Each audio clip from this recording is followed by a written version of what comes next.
Friends हाँ जी, अज आप 5वें लैक्चर ते पहुँच गए हैं इनक्रीजिंग डिक्रीजिंग फंक्शन से। और एक एक्सरसाइज है बुक एक एक्सरसाइज ਲਈ 5 ਲੈਕਚਰ ਫੁੱਲ ਐਲੈਬੋਰੇਸ਼ਨ ਹੁੰਦੀ ਹੈਗੀ ਹੈ ਤੁਹਾਡੇ ਕੋਲ। ਇਸ ਤੋਂ ਬਾਅਦ ਤੁਸੀਂ ਮੈਕਸਿਮਮ ਪ੍ਰੋਬਲਮਸ ਸੋਲਵ ਕਰ ਪਾਓਗੇ, ਸਾਰੀ ਐਨਸੀਈਆਰਟੀ ਸੋਲਵ ਕਰ ਪਾਓਗੇ। ਠੀਕ ਹੈ ਜੀ। ਸੋ ਦੇਖੋ ਸਿੰਪਲ ਜੀ ਗੱਲ ਹੈ, ਤੁਸੀਂ ਕੋ ਲੈਕਚਰ ਦੇਖ ਲਿਆ ਇਹ ਸਫੀਸ਼ੀਐਂਟ ਹੈ, ਐਸਾ ਨਹੀਂ ਹੈ। ਇਸ ਤੋਂ ਬਾਅਦ ਜਿਹੜੀ ਹੈਗੀ ਆ ਆਪਾਂ ਨੇ ਪ੍ਰੈਕਟਿਸ ਕਰਨੀ ਹੈ ज़्यादा सारे क्वेश्चंस ਦੀ। ठीक है जी। सो ज़्यादा सारे क्वेश्चन की प्रैक्टिस करनी है, जिन्नी ज़्यादा प्रैक्टिस करोगे उन्ने ज़्यादा कॉन्सैप्ट्स क्लीयर होंगे। सो 5-6 क्वेश्चन इस विच डिस्कस करन जा रहे हैं। पिछले लैक्चर्स नाल थोड़े डिफरेंट ने, तो फोकस करना तुहाडे कोल जिहड़ा हैगा कुछ नवीं चीज़ां तुहानूं जरूर लभणगियां तुहाडे कोल। ठीक हो गया जी। सो चलिए जी, पहला क्वेश्चन की है, show that the function is increasing function अगर x ग्रेटर दैन 1 हैगा तुहाडे कोल। ठीक है, for all x greater than 1 ऐसे लिखा है। ठीक है कि ये इनक्रीजिंग फंक्शन है। सो आप तो कुछ नहीं करना है तुहाडे को। अगर कहता एक्स एक तो वड्डा तो इनक्रीजिंग है, आप तो डेरीवेटिव ले लेना। डेरीवेटिव एक्स का कितना आया 1, वह कितना आया 1/x²। सो एफ डैश एक्स ले लिया, x² -1 नीचे अपने को x² हो गया। ठीक है जी। हुण तुहानूं पता है उन्हें देखो एक्स ग्रेटर दैन 1 क्या है, यदा मतलब स्केयर यदा पॉजिटिव होगा। सो अगर मैं इनक्रीजिंग फंक्शन ली लवां तो आ चीज़ मैंने पॉजिटिव चाहिए है। उन्हें थोनों क्वेश्चन सिर्फ ये किया है कि तुसी दो तरीके ना इस क्वेश्चन को अटैम्प्ट कर सकते हो। उन्हें कहा कि जे function is increasing for x greater than 1, ठीक है जी, तद भी तुसी कर सकते हो। तुहाडे कोल जिहड़ा हैगा एक तरीका, दूजा तरीका जिहड़ा हैगा मतलब चलो आप देखिए तुहाडे पास पहले ना ला लिए, show that the function is increasing for all x greater then. तो इत्थे मैं लिखा एज एक्स ग्रेटर दैन 1। ठीक है जी। तो इट मीनस x² ग्रेटर दैन 1 होगा, स्केयरिंग पॉजिटिव चीज़ों की तो हो जाती है। तो इट मीनस x² -1 इज़ पॉजिटिव होगा। ठीक है, स्केयर जे तुहाडे कोल x1 है तो समझ लो x² ग्रेटर दैन 1 है तो भी पॉजिटिव। सो उपरला भी पॉजिटिव नीचला भी positive, therefore f dash greater than 0। सो एक तरीका तो यह है कि 1 नूं तुसीं कंडीशन की तरह यूज़ कर लिया। दूजी चीज़ की हैगी है, दूसरी चीज़ इस तरह भी हो सकता हैगा कि तुसी, ठीक है, तुसी फंक्शन लिया, ठीक है, तो जदों तुसी फंक्शन लो तो तुसी इंटरवल बनाने की कोशिश करो। जे तुसी इंटरवल बनाने की कोशिश करोगे तुहाडे कोल, ठीक है, तो उस केस विच की होएगा वो भी आप देख लिए, कई बार कन्फ्यूजन हो जाती है। सो उहदे च तुसी की करोगे, तुसी करोगे भी इंटरवल निकाल लो।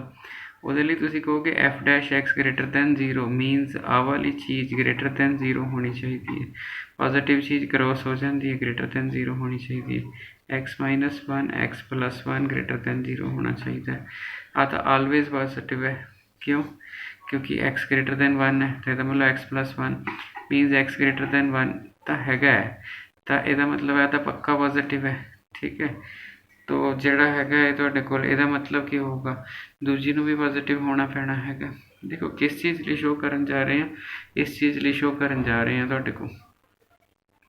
ठीक है, तो जिहड़ा हैगा तुहाडे कोल उस केस विच की है, जे तुसी आ वाली चीज़ तुहाडी ऑलवेज पॉजिटिव है, इट मीनस उन्होंने पॉजिटिव रखना पएगा। जे उन्होंने पॉजिटिव रखना पएगा तो एक्स ग्रेटर दैन तुहाडा की आएगा, तुहाडे कोल 1 आएगा तुहाडे कोल। ठीक है जी। जे तुसी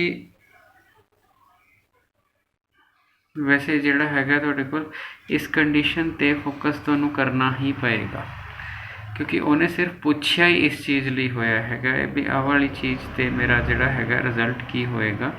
तो अगर मैं तुसी इत्थे इनइक्वैलिटी लाने हो, सपोज तुसी कहोगे भी मैं इनइक्वैलिटी लगा दी, ठीक है, तो वो इनइक्वैलिटी जिहड़ी हैगी है उस आ वालियां वैल्यूज़ जिहड़ियां तुहाडे कोल लैस दैन 1 वालियां हैगियां ने वो तुसी नहीं लोगे, क्योंकि तुहानूं एक कंडीशन दी गई है। कंडीशन की दी गई है भाई, आ बैटर अप्रोच कि तुहानूं अगले ने कंडीशन दी है कि show that the function this is for all x is increasing function. Increasing function का मतलब है भी मैं एक्स नूं कंसीडर कर ला तो तुहाडे कोल मैं इंटरवल निकाल ला। तो जे मैं कंसीडर कर लिया, ठीक है जी, तो फिर मैं जिहड़ा हैगा तुहाडे कोल इंटरवल निकालने लिए मैं इनू पॉजिटिव रख लूँगा। आ चीज़ मेरी पॉजिटिव हो जाएगी, आ चीज़ मेरी पॉजिटिव हो जाएगी, ये वाली चीज़ तो मेरी इदां आ जाएगी तुहाडे कोल। ठीक है जी। ਹੁਣ ਅਗਰ ਆਪਾਂ ਦੇਖੀਏ ਤੁਹਾਡੇ ਕੋਲ ਦੂਸਰੀ ਵਾਲੀ ਚੀਜ਼, ਜੇ ਤੁਸੀਂ ਕਹੋ ਮੈਂ ਤਾਂ ਜੀ ਇਸ ਤਰ੍ਹਾਂ ਦੇਖਣਾ ਹੈਗਾ, ਇਸ ਤਰ੍ਹਾਂ ਦੇਖਣ ਲਈ ਵੀ ਤੁਹਾਨੂੰ ਉਹ ਵਾਲੀ ਕੰਸੀਡਰ ਚੀਜ਼ ਤਾਂ ਰੱਖਣੀ ਪੈਣੀ ਹੈ। ਮਤਲਬ ਤੁਸੀਂ ਐਵੇਂ ਨਹੀਂ ਕਹਿ ਸਕਦੇ ਤੁਹਾਡੇ ਕੋਲ, ਚਲੋ ਜੇ ਤੁਸੀਂ ਇਹਨੂੰ ਲਓ, ਆਪਾਂ ਵੈਸੇ ਦੇਖੀਏ ਕਿ ਦੋ ਚੀਜ਼ਾਂ ਦਾ ਰਿਜ਼ਲਟ ਜਿਹੜਾ ਹੈਗਾ ਤੁਹਾਡੇ ਕੋਲ, ਮਤਲਬ ਆਹ ਚੀਜ਼ ਪੋਜ਼ੀਟਿਵ ਹੈ। ਧਿਆਨ ਨਾਲ ਦੇਖੋ, ਅਗਰ ਇਸ ਚੀਜ਼ ਨੂੰ ਵੀ ਮੈਂ ਲੈ ਲਾਂ ਸਪੋਜ਼, ठीक है, मैं एक रिज़ल्ट है मेरे को, रिज़ल्ट की है x माइनस ए एक्स माइनस बी, अगर मेरा ग्रेटर दैन 0 होंगे तो माइनस इनफिनिटी तो ए यूनियन बी तो इनफिनिटी ए वाला रिज़ल्ट होंगे मेरा। जो ए वाला रिज़ल्ट होंगे इट मीनस माइनस ए क्वेश्चन की आना चाहिए माइनस इनफिनिटी तो ए कौन होगा -1 यूनियन, ठीक है, 1 तो की होगा इनफिनिटी। तो इस पोर्शन तुसी इनक्रीजिंग हो, ठीक है जी। जे इस पोर्शन तुसी इनक्रीजिंग हो तो श्योरली तुसी इस पोर्शन x ग्रेटर दैन 1 ਲਈ भी तो इनक्रीजिंग हो गई। मतलब एक बंदा जिहड़ा हैगा, तुसी मान लो बंदा कहता जी मैं 10वीं कीती हुई है, तो फिर तुसी उत्थे सवाल ये नहीं पूछ सकते कि 5वीं भी कीती हुई है। तो यदा मतलब क्या होया तुहाडे कोल, अगर मैं तुहाडे कोल इस तरह क्वेश्चन करता वां, ठीक है, कन्फ्यूजन नहीं क्रिएट करनी, उपरली ऑप्शन ठीक है, बट अगर मैं इस तरह क्वेश्चन करता वां तो मेरा इनक्रीजिंग इस इंटरवल ही आता है। तुसी इस क्वेश्चन लिए कर रहे हो तो फिर इन्ने के पोर्शन लिए भी तो इनक्रीज ही करूँगा, जे इन्ने वड्डे लिए इनक्रीज कर लिया तो surely for x greater than 1 increase करेगा। सो तुसी इस तरह कर सकते हो क्वेश्चन तुहाडे को, ठीक है, जिस वे अल्टर हो जाएगा अल्टरनेटिव। हुण आ गए आप अगले क्वेश्चन के उत्ते। अगला क्वेश्चन है, कहता function is neither increasing nor decreasing. अगर ऐसे हालात आ जाए नाइदर इंक्रीजिंग नॉर डिक्रीजिंग, तो उस समझ लो कि फंक्शन च ना कट पै रहा, फंक्शन च क्रिटिकल पॉइंट आ रहा जिहड़ा उन्होंने इनक्रीजिंग और डिक्रीजिंग दो इंटरवल तोड़ रहा, तो कंटीन्यूसली नहीं चल रहा है। सो इस क्वेश्चन को करने लिए की करना, सो ऐसा ना सोचना नाइदर इंक्रीजिंग नॉर डिक्रीजिंग कोई स्पैशल टाइप है, नहीं स्पैशल टाइप नहीं हैगी तुहाडे कोल। अगर आप देखिए मैं एफ डैश एक्स लिया तो एफ डैश एक्स मेरा क्या आ गया 2x + 1 आ गया जी, ठीक है जी। तुहाडे कोल जो अपनी स्टेटमेंट सी इत्थे माइनस है स्टेटमेंट, ठीक है जी। सो ये जिहड़ा हैगा तुहाडे कोल इत्थे मतलब अल्टीमेटली तुहाडा 2x - 1 रिजल्ट है, ठीक हो गया। सो नाल जिहड़ा हैगा तुहाडे कोल स्टेटमेंट दे विच ये भी हैगा कि 0 तो 1 विच है, तो आप एफ डैश एक्स निकाल लिया जी। जदों आप एफ डैश एक्स निकाल लिया, ठीक है, NCERT का क्वेश्चन है जी ये। तो हुण अगर मैं इनक्रीजिंगली लवां तो मेरा ये पॉजिटिव होना चाहिए, तो यदा मतलब है ये होना चाहिए, यदा मतलब x 1/2 तो बड़ा होना चाहिए। स्ट्रिक्ट है जी, मैं स्ट्रिक्टली चल रहा। तो यदा मतलब क्या हो गया, तुसी इनक्रीजिंग आ गए कित्थों कित्थे तक 1/2 तो 1 तक तुसी इनक्रीजिंग हो गए स्ट्रिक्टली मोनोटोनिक। और जे मैं F dash x less than 0 लवां तो ये जी 2x - 1 है लैस दैन 0 होगी, x लैस दैन 1/2 होगी। तो यदा मतलब है 0 तो लैके 1/2, ऐसा नहीं करना 2 तो वड्डा तो इनफिनिटी तक। ऊपर देखो इंटरवल देखो कितना छोटा है। सो इट मीनस x जोड़ा है 0 तो 1 ये स्ट्रिक्टली मोनोटोनिक डिक्रीजिंग हो। अगर सेम इंटरवल विच, ठीक है, तुसी इनक्रीजिंग भी रिजल्ट दे रहे हो डिक्रीजिंग भी, ये मतलब है तुसी ना परफेक्ट इनक्रीज कर रहे हो ना परफेक्ट डिक्रीज कर रहे हो। ये मतलब है इत्थे कंक्लूजन देखो स्प्लिट विच ठीक है, ठीक है, बट प्रॉब्लम की है कि प्रॉब्लम ये है कि परफेक्टली ना इनक्रीज वाले पास हो ना डिक्रीज, अद्धे तो इनक्रीज करें अद्धे, तो फिर रिजल्ट की निकले इतों 1 कह लो इनू। So result from 1 and 2 that fx is neither increasing nor decreasing, ठीक हो गया जी। सो मेरा ख्याल है समझ आ गया। एक फोबिया जिहा हुंदा भी नाइदर वाला क्वेश्चन कितना करांगे, जिहड़ा भी क्वेश्चन नाइदर वाला आया उहदे विच एक स्प्लिट आऊगी, स्प्लिट देख लेना बस गल खत्म है। उस इंटरवल ते वो अप डाउन दो तरह की सिचुएशन शो करेगा, ठीक है जी। चलो अगला क्वेश्चन फिर इस टाइप का है, तुहाडे कोल तुहानूं होर क्लैरिटी हो जाएगी। सो मैं ना एफ डैश एक्स ले लिया, साइन का डेरिवेटिव कॉस 1 का डेरिवेटिव किया है 0। हुण अगर इसकी गल करा, यदा ग्राफ ही तुहानूं याद होवे तां भी सर जाना। कॉस 0 ते 90 ते 0 हुंदा ना, मतलब 0 ते तुसी सॉरी 90 है उरे 90 ਤੇ ਤੁਸੀਂ ਆਂਸਰ 0 ਦਿੰਦੇ ਹੋ, ਫਿਰ ਤੁਸੀਂ 180 ਤੱਕ ਨੈਗੇਟਿਵ ਚਲੇ ਜਾਂਦੇ ਹੋ। ਸੋ ਇਹ ਤੁਹਾਡਾ ਜਿਹੜਾ ਗ੍ਰਾਫ ਹੈਗਾ ਤੁਹਾਡੇ ਕੋਲ, ਤੇ ਉਹ ਤੋਂ ਬਾਅਦ ਇੱਥੇ ਤੇ ਇਹ ਮੇਰਾ ਕੌਸ ਦਾ ਗ੍ਰਾਫ ਹੈ। ਇਹਦਾ ਮਤਲਬ ਹੈ ਮੈਨੂੰ ਕੌਸ ਦੇ ਗ੍ਰਾਫ ਤੋਂ ਹੀ ਪਤਾ ਲੱਗ ਜਾਂਦਾ। ਨਹੀਂ ਆਉਂਦਾ ਗ੍ਰਾਫ ਨਾ ਅਸੀਂ ਕੁਆਡਰੈਂਟ ਸਿਸਟਮ ਕਰ ਲਾਂਗੇ, ਕੋਈ ਐਡੀ ਰੋਲੇ ਵਾਲੀ ਗੱਲਬਾਤ ਹੈ ਨਹੀਂ ਗੀ। ਤੋ ਜਿਹੜਾ ਹੈਗਾ ਅਗਰ ਗ੍ਰਾਫ ਨਹੀਂ ਪਤਾ, ਬਟ ਗ੍ਰਾਫ ਤੋਂ ਇੱਕ ਆਈਡੀਆ ਦੇ ਰਿਹਾ ਹੈਗਾ, ਔਰ ਉਹ ਆਈਡੀਆ ਕੀ ਦੇ ਰਿਹਾ ਹੈਗਾ ਤੁਹਾਡੇ ਕੋਲ, ਬਈ ਤੁਸੀਂ ਸਾਫ਼ ਨਜ਼ਰ ਆ ਰਿਹਾ ਕਿ ਇਸ ਪੋਰਸ਼ਨ ਵਿੱਚ ਤੁਹਾਡੀ ਹਾਲਾਤ ਹੋਰ ਨੇ ਅਤੇ ਇਸ ਪੋਰਸ਼ਨ 'ਚ ਤੁਹਾਡੇ ਹਾਲਾਤ ਹੋਰ ਨੇ। ਠੀਕ ਹੈ ਜੀ। ਸੋ ਕਿੱਦਾਂ ਆ ਰਿਹਾ ਜੀ ਤੁਹਾਡੇ ਪਾਸ, ਆਪਾਂ ਕੁਐਸਚਨ 'ਚ ਦੇਖੀਏ। ਆਪਾਂ ਨੂੰ ਕੁਐਸਚਨ ਦਿੱਤਾ ਨਾਈਦਰ ਇਨਕਰੀਜ਼ਿੰਗ ਨੋਰ ਡਿਕਰੀਜ਼ਿੰਗ। ਠੀਕ ਹੈ ਜੀ। ਸੋ ਨਾਈਦਰ ਇਨਕਰੀਜ਼ਿੰਗ ਨੋਰ ਡਿਕਰੀਜ਼ਿੰਗ ਹੈ ਤਾਂ ਤੁਹਾਡੇ ਕੋਲ ਆਪਾਂ ਜੇ ਮੰਨ ਲਓ ਇਸ ਨੂੰ, ਕਿਉਂਕਿ ਟ੍ਰਿਗਨੋਮੈਟਰੀ ਵਾਲੇ ਸਾਰੇ ਕੁਐਸਚਨ ਜੇ ਮੈਂ f(x) ਨੂੰ 0 ਕੱਟ ਕਰਦਾ ਤਾਂ cos x ਮੇਰਾ 0 ਹੋ ਜਾਂਦਾ, ਤਾਂ x ਦੀ ਵੈਲਿਊ 90 ਆ ਜਾਏਗੀ। ਠੀਕ ਹੈ ਜੀ। ਜੇ 90 ਆ ਜਾਏਗੀ ਤਾਂ 90 ਤੁਹਾਡਾ ਕ੍ਰਿਟੀਕਲ ਪੁਆਇੰਟ ਹੋ ਗਿਆ ਜੀ। ਜੇ 90 ਤੁਹਾਡਾ ਕ੍ਰਿਟੀਕਲ ਪੁਆਇੰਟ ਹੋ ਗਿਆ, ਠੀਕ ਹੈ, ਤਾਂ ਉਸ ਕੇਸ ਦੇ ਵਿੱਚ ਆਪਾਂ ਨੇ ਕਿਆ ਕਰਿਆ, ਆਪਾਂ ਨੇ ਇੱਕ ਸਪਲਿਟ ਲੈ ਲਈ, 0 ਤੋਂ ਆਪਾਂ ਆ ਲੈ ਲਿਆ ਅਤੇ ਇਹਦੇ ਤੋਂ ਆਪਾਂ ਆ ਲੈ ਲਿਆ। ਟ੍ਰਿਗਨੋਮੈਟਰੀ ਦੇ ਸਾਰੇ ਕੁਐਸਚਨ ਮੈਂ ਇੱਕੋ ਰੂਲ ਨਾਲ ਕੀਤੇ ਨੇ ਕਿ ਕ੍ਰਿਟੀਕਲ ਪੁਆਇੰਟ ਕੱਢ ਕੇ, ਬਾਕੀ ਕੁਐਸਚਨਾਂ 'ਚ ਕਈ ਵਾਰ ਕ੍ਰਿਟੀਕਲ ਪੁਆਇੰਟ ਆਪਾਂ ਨਹੀਂ ਵੀ ਕੱਢੀ ਦਾ। ਠੀਕ ਹੈ ਜੀ। ਮੈਂ ਗ੍ਰਾਫ ਸਿਰਫ ਦਿਖਾਇਆ ਤੁਹਾਨੂੰ, ਗ੍ਰਾਫ ਨੂੰ ਮੈਂ ਐਜ਼ ਇਟ ਇਜ਼ ਯੂਜ਼ ਨਹੀਂ ਕਰ ਰਿਹਾ ਤੁਹਾਡੇ ਕੋਲ। ਠੀਕ ਹੈ, ਕਿਉਂਕਿ ਮੈਂ ਉਸੇ ਤਰ੍ਹਾਂ ਕਰ ਰਿਹਾ ਜਿਸ ਤਰ੍ਹਾਂ ਤੁਸੀਂ ਸਮਝਦੇ ਹੋ।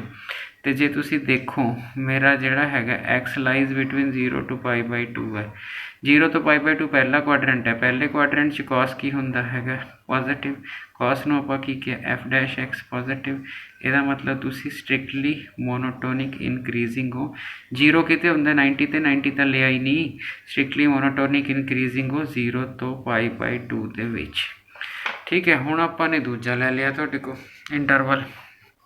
ਹੁਣ ਜਦੋਂ ਅਸੀਂ ਦੂਜਾ ਇੰਟਰਵਲ ਲੈ ਲਿਆ, ਠੀਕ ਹੈ, ਸੋ ਉਸ ਕੇਸ ਵਿੱਚ ਕੀ ਹੋਏਗਾ ਕਿ x ਤੁਹਾਡਾ ਲਾਈਜ਼ ਬਿਟਵੀਨ 90 ਅਤੇ ਇਹਦੇ ਆ ਗਿਆ। ਹੁਣ ਦੂਜੇ 'ਚ cos ਨੈਗੇਟਿਵ ਹੁੰਦਾ, ਸੋ cos x ਕੀ ਆ ਗਿਆ, ਨੈਗੇਟਿਵ।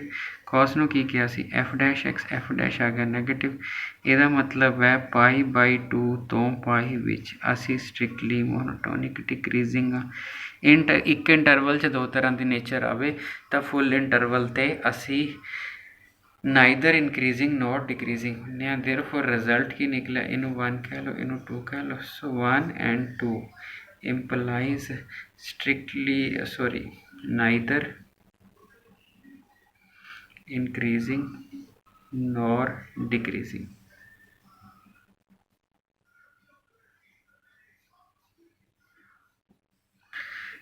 ठीक है जी। So neither increasing not decreasing. ठीक है जी। सो ये वाली चीज़ होगी।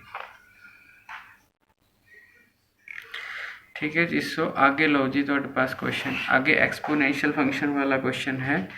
ठीक है। सो उस क्वेश्चन ਨੂੰ बहुत ध्यान ਨਾਲ देखना, आंसर ਉਹਦੇ क्वेश्चन ਦੇ ਵਿੱਚ ਹੀ ਦਿੱਤਾ ਹੋਇਆ। ठीक है, बट ਤੁਸੀਂ ਜ਼ਰਾ ਹੈਗਾ ਧਿਆਨ ਨਾਲ ਦੇਖਣਾ ਹੈਗਾ ਤੁਹਾਡੇ ਕੋਲ। ठीक है। आंसर ਤਾਂ ਕੋਈ ਦਿੱਕਤ ਵਾਲੀ ਗੱਲਬਾਤ ਹੈ ਨਹੀਂ, ਆਂਸਰ ਤੁਹਾਨੂੰ क्वेश्चन 'ਚ ਦਿੱਤਾ ਹੋਇਆ। ਸੋ ਕਿੱਦਾਂ ਲੈਣਾ ਜੀ ਤੁਹਾਡੇ ਪਾਸ, ਆਪਾਂ ਨੇ f(x) ਦੀ ਵੈਲਿਊ x⁻x ਆ ਗਈ। ਆ ਦੇਖੋ ਇਹ ਪੋਜ਼ੀਟਿਵ ਦਿੱਤਾ ਹੋਇਆ, ਇਟ ਮੀਨਸ ਇਹ ਸਾਰਾ ਨੈਗੇਟਿਵ ਦੇ ਤਾਂ ਐਕਸਪੋਨੈਂਸ਼ੀਅਲ ਡਿਫਾਈਨ ਹੀ ਨਹੀਂ ਹੋਣਾ। ਸੋ ਇਹਦਾ ਮਤਲਬ ਹੈ ਇਸ ਕੁਐਸਚਨ ਨੂੰ ਕਰਨ ਲਈ ਆਪਾਂ ਨੂੰ log of f(x) ਲੈਣਾ ਪਏਗਾ, ਪੂਰੇ log of x⁻x। So log of f(x), x log x, so 1/f(x). ਠੀਕ ਹੈ ਜੀ। 1/log x ਹੁੰਦਾ ਨਾ, ddx ਇਹਦਾ ਹੁੰਦਾ,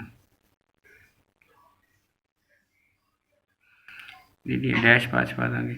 ਪ੍ਰੋਡਕਟ ਰੂਲ, x ਦਾ 1 log x as it is, log ਦਾ 1/x, x as it is. So ਇਹਦੇ 'ਤੇ ਪੈ ਗਿਆ ਡੈਸ਼, ਕ੍ਰੋਸ ਹੋ ਕੇ ਚਲਾ ਗਿਆ f(x), ਇਹ ਆ ਗਿਆ 1 + log x।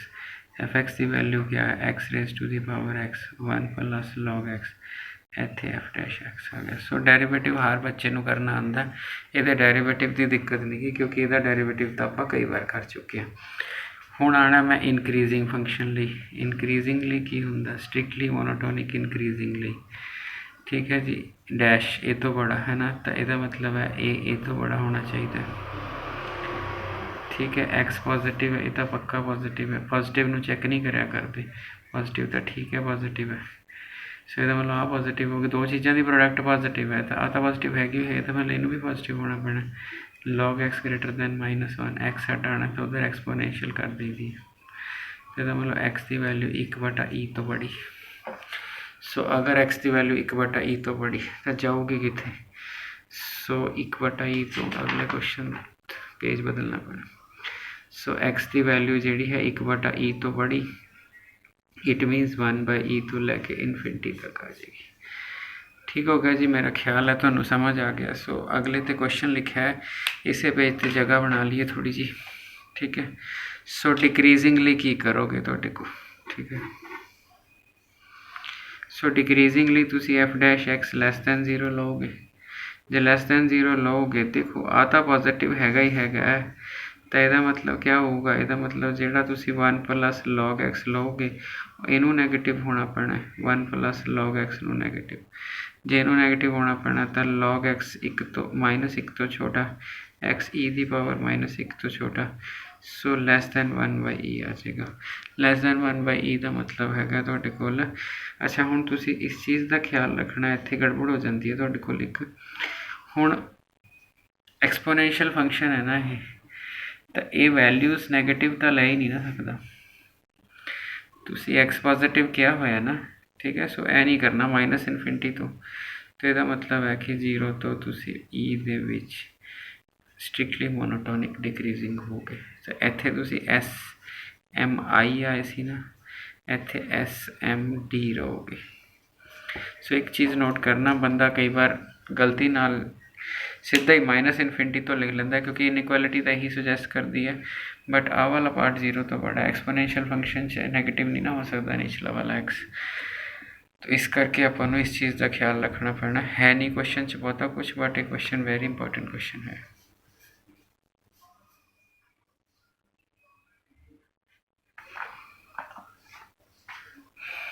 ठीक हो गया जी। सो अगला क्वेश्चन जोड़ा है तुहाडे कोल वो बड़ा ठीक ठाक क्वेश्चन है तुहाडे कोल, और डेरिवेटिव करना कोई मुश्किल गल नहीं हैगी तुहाडे कोल। देखिए जी किवें। सो मैं ना f' लिया, f' लिया, साइन का डेरिवेटिव क्या आएगा? cos, इत्थे आ जाएगा b। ठीक है, कहता find for what value of b the function is decreasing on r। आ चीज़ ख्याल रखियो, डिक्रीजिंग ऑन r। सो ये मेन चीज़ है। तो उन्हें डिक्रीजिंग किया, स्ट्रिक्टली भी नहीं किया। सो डिक्रीजिंग लई असी कंडीशन ए ला लेने। ठीक है, मोनोटोनिक डिक्रीजिंग। स्ट्रिक्टली क्या होंदा तो आप स्ट्रिक्टली ला लेंगे। तो कई बुक्स इनू भी स्ट्रिक्टली नाल कढ़िया होया है तुहाडे पास। सो वो भी कोई एडी दिक्कत वाली गल नहीं। सो मतलब इस चीज़ का थोड़ी जी कन्फ्यूजन रहती है कि बच्चा की करे। सो इसका मतलब है तुहाडा cos x less than b आ गया। ठीक है जी। अब b cos तो वड्डा है, cos वड्डी तो वड्डी वैल्यू कितनी लै सकता है? सवाल तो ये है कि cos वड्डी तो वड्डी वैल्यू कितनी लै सकता है? जोड़ा cos x है वड्डी तो वड्डी वैल्यू 1 लै सकता है। b तो इस तो भी बड़ा, यदा मतलब इत्थों कनकलूजन लैना है तुसी।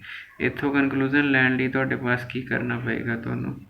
देयरफॉर देखो cos की वड्डी तो वड्डी वैल्यू 1 है, तो इत्थे b cos तो वड्डा या बराबर, इसका मतलब ए दी वड्डी तो वड्डी वैल्यू तो देयरफॉर क्या होएगा कि 1 तो बड़ा b होएगा जी। तुहाडे को b ग्रेटर दैन 1 हो गया, और तुसी जिहड़ा एवें लिख सकते हो b greater than equal to 1। इसका मतलब 1 तो लैके b कुछ भी हो सकता है इनफिनिटी तक। ठीक है, सो ये तुहाडा क्वेश्चन सीगा। ठीक हो गया जी। सोच के देखो, अरे उरे 1 सोच के देखो b की वैल्यू। अगर b की वैल्यू 1 लोगे तो डैश नैगेटिव तो नहीं आ सकता, cos की वध तो वध वैल्यू 1 है, आंसर 0 आ सकता है। वो तो असी भी पाया जोड़ा है तुहाडे कोल ग्रेटर दैन इक्वल टू 0।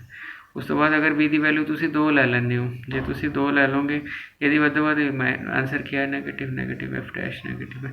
इसका मतलब वेरीफाई हो रहा। ऑब्जेक्टिव क्वेश्चन सीधा ही वेरीफाई कर लीता, बनाने की लोड़ नहीं पैंदी हैगी तुहाडे कोल। ठीक है जी। सो ये क्वेश्चन तुहाडा जिहड़ा हैगा बड़े आराम नाल हो गया। ठीक है जी। सो चलिए जी नैक्सट क्वेश्चन के उत्ते तुहाडे कोल। ठीक है जी। सो नैक्सट क्वेश्चन आ गया जी तुहाडे कोल। ठीक है, सो ज़्यादा लंबा चौड़ा चक्कर है नहीं जी तुहाडे पास, ये भी आराम नाल हो जाएगा तुहाडे कोल। ठीक है जी। सो देखिए जी एक ही क्वेश्चन कहता find the least value of A for which function is increasing on 1 तो 2। सो मैं की कीता, पहला तो इहदा डैश ले लिया, 2x + a आ गया। इस बार आ दिता होया, इहदा ख्याल रखना ये x बिलोंग्स टू 1 to 2 है। ठीक है जी। तुसी देख लेना जिस बुक च क्लोज्ड पाए हुए ने वो इक्वल पा लेगा, जिस च नहीं पाए हुए वो ओपन कर लेगा। तो दोनों तरह क्वेश्चन बुक विच हैगा। ਸੋ ਇਹ ਦੇਖ ਲੈਣਾ ਮਾੜਾ ਜਿਹਾ, ਤੁਹਾਡੇ ਕੋਲ x ਹੈ ਤਾਂ 2x ਕਿਹਦੇ ਬਰਾਬਰ ਹੋਇਆ, ਸੋ ਇੱਥੇ 2x ਹੋ ਗਿਆ, ਇੱਥੇ 4 ਹੋ ਗਿਆ। ਇਹਦਾ ਮਤਲਬ ਹੈ ਤੇ ਜੇ ਮੈਂ a ਪਾ ਦਾਂ ਇਹ 'ਚ, ਸੋ 2 + a ਤੁਹਾਡਾ 2x + a ਤੇ 4 + a, ਤੁਸੀਂ ਇਹਦੇ ਵਿੱਚ ਲਾਈ ਕਰਦੇ ਹੋ ਤੇ ਇਹਦਾ ਨਾਂ ਤੁਹਾਡਾ f' ਹੋ ਗਿਆ, ਕਿਉਂਕਿ ਡੈਸ਼ ਕੱਢਿਆ, ਸੋ ਤੁਹਾਡਾ f' ਆ ਹੋ ਗਿਆ, ਇਹਦੇ ਵਿੱਚ ਤੁਹਾਡਾ f' ਲਾਈ ਕਰਦਾ। ਠੀਕ ਹੈ ਜੀ, ਸੋ f' ਲਾਈ ਕਰਦਾ ਤੁਹਾਡੇ ਕੋਲ। ਠੀਕ ਹੈ ਜੀ, ਹੁਣ ਦਿੱਕਤ ਕੀ ਹੈਗੀ ਹੈ ਕਿ ਮੈਂ ਉਹਨੂੰ ਸਟ੍ਰਿਕਟਲੀ ਇਨਕਰੀਜ਼ਿੰਗ ਸ਼ੋ ਕਰਨਾ। ਇਨਕਰੀਜ਼ਿੰਗ ਲਈ ਮੇਰਾ ਆ ਹੋਣਾ ਚਾਹੀਦਾ, ਦੇਖੋ ਉਹਨੇ ਸਟ੍ਰਿਕਟਲੀ ਵਰਡ ਨਹੀਂ ਯੂਜ਼ ਕੀਤਾ, ਜੇ ਤੁਹਾਡੀ ਬੁੱਕ ਸਟ੍ਰਿਕਟਲੀ ਹੈ ਤਾਂ ਉਹਦੇ ਸਟ੍ਰਿਕਟ ਪਾ ਲੈਣਾ, ਕੋਈ ਦਿੱਕਤ ਨਹੀਂ। ਇਹ ਪੋਜ਼ੀਟਿਵ ਚਾਹੀਦਾ, ਜੇ ਪੋਜ਼ੀਟਿਵ ਚਾਹੀਦਾ ਇਹਦੀ ਸਭ ਤੋਂ ਛੋਟੀ ਵੈਲਿਊ ਵੀ ਤਾਂ ਪੋਜ਼ੀਟਿਵ ਹੋਊਗੀ, ਜੋ ਕਿ a + ਆ ਹੈ। ਸੋ ਇਹ ਹੋ ਜੂਗੀ, ਤਾਂ ਇਹਦਾ ਮਤਲਬ ਹੈ a ਦੀ ਵੈਲਿਊ -2 ਤੋਂ ਵੱਡੀ ਹੋਏਗੀ। ਸੋ ਇਹ ਦੇਖ ਲੈਣਾ -2 ਤੋਂ ਵੱਡੀ, ਤੇ ਉਸਨੇ ਕਿਹਾ ਫਾਈਂਡ ਦਾ ਲੀਸਟ ਵੈਲਿਊ। ਸੋ ਲੀਸਟ ਕਿੰਨੀ ਆਏਗੀ, ਲੀਸਟ ਵੈਲਿਊ ਜਿਹੜੀ ਆਏਗੀ ਉਹ -2 ਆਏਗੀ। ਠੀਕ ਹੈ ਜੀ, ਤਾਂ ਪਿਛਲੇ ਕੁਐਸਚਨ ਦੇ ਵਿੱਚ ਇੱਦਾਂ ਦਾ ਕੁਛ ਨਹੀਂ ਕਿਹਾ ਸੀ, ਉਹਨੇ ਕਿਹਾ ਸੀ find the value for b। ਜੇ ਤਾਂ ਲੀਸਟ ਕਿਹਾ ਹੁੰਦਾ ਫਿਰ ਤਾਂ 1 ਰਹਿਣੀ ਸੀ, ਬਟ ਉਸਨੇ ਕੁਛ ਨਹੀਂ ਕਿਹਾ ਹੈਗਾ ਤੁਹਾਡੇ ਕੋਲ। ਠੀਕ ਹੈ, ਤਾਂ ਜਿਹੜੀਆਂ ਹੈਗੀਆਂ ਤੁਹਾਡੇ ਕੋਲ ਆਹ ਵਾਲੀ ਵੈਲਿਊ ਤੁਹਾਡੇ ਕੋਲ ਆ ਗਈ। ਸੋ ਮੇਰਾ ਖਿਆਲ ਹੈ ਜੀ ਤੁਹਾਨੂੰ ਸਾਰਾ ਆਈਡੀਆ ਹੋ ਗਿਆ। ਠੀਕ ਹੈ, ਹੁਣ ਤੁਸੀਂ ਬੜੇ ਆਰਾਮ ਨਾਲ ਕੁਐਸਚਨਸ ਕਰ ਪਾਓਗੇ। ਠੀਕ ਹੈ ਜੀ, ਥੈਂਕ ਯੂ।